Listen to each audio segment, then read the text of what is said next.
الفيديو اللي صار لي زمان كلش هواية اريد اصوره لكم. هذا الفيديو خاص لكل بنية بدها تتزوج او راح تتزوج. نصائح للعرايس، تابعوا وياي. يلا. النصيحة الاولى لكل عروس، ناموا لا تجون للصالون تمكيجون وانتم نايمين. عينكم حتدمع، حيخرب المكياج، ما راح تقدرون تفتحون عينكم، ما راح تسيطرون تلبسون عدسات.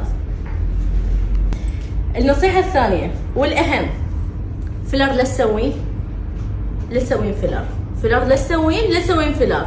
اقل شيء قبل شهر يلا تسوين فيلر، يعني بعد شهر العرسك اليوم سوي فيلر، تمام؟ مو بعد يومين او 3 ايام العرسك وانتي سويتي فيلر، غلط.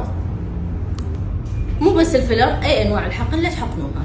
ثانيا التاتو ممنوع، لا توريد شفه ولا تاتو حاجب قبل العرس، ممنوع. تنظيف بشره قبل 5 ايام او اسبوع ممنوع، اقل شيء قبل 10 ايام اسبوعين، تمام. بعد شنو عندنا؟ خليني اتذكر، اوقفوا. رموش دائميه ممنوع تسوون رموش دائميه، لا يضحكون عليكم باقي الصالونات في سبيل انه ياخذون منكم فلوس وبس.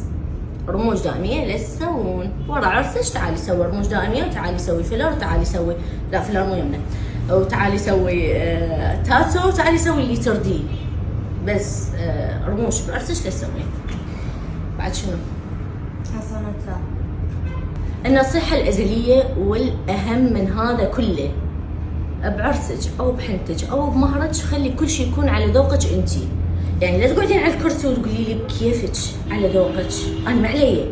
هذا يومك المميز، هذا وجهك، هذا شكلك، هاي الطريقة اللي أنتي تحبين تطلعين بيها. جيبوا وياك صورة للمكياج، جيبوا وياك صورة للتسريحة، والأهم من هذا كله جيبوا وياك مرافقة تساعدك وتحبك وتفهم